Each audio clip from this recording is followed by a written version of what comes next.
Nacházíme se v krásné krajině, v klidném prostředí Jeseníku. Otevírají se před námi dveře moderní technické školy, která svým zájemcům má mnoho co nabídnout. Pojďme se přesvědčit. Kvalifikovaní učitelé, velmi dobré vybavení, současné stroje a technologie a už zmiňované výborné zázemí školy. Střední odborná škola a střední odborné učiliště strojírenské a stavební v Jeseníku připravuje své absolventy pro různorodou práci nejen v České republice, ale i v zemích Evropské unie.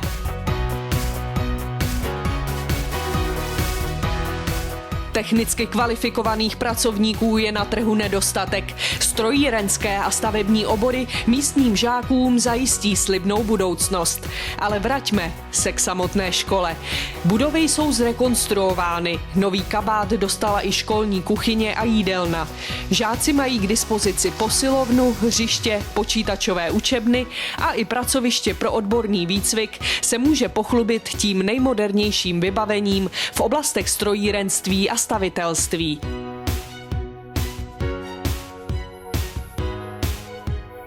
Střední odborná škola nabízí 4leté studijní obory strojírenství a stavebnictví zakončené maturitou. Velkou výhodou je práce s technologiemi, které používají přímo dané firmy.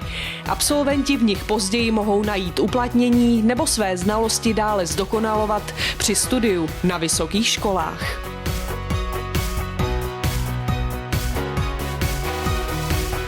Co ale jednotlivé obory obsahují?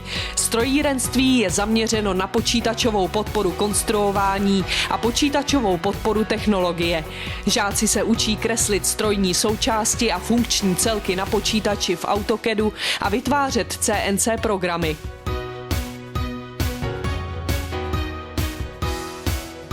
Stavebnictví pro změnu připravuje odborníky pro stavební projektování, stavební provoz a stavební ekonomiku. Pro technickou průpravu jsou velmi užitečné odborné exkurze do průmyslových podniků, kde se žáci setkávají se skutečným prostředím technické praxe.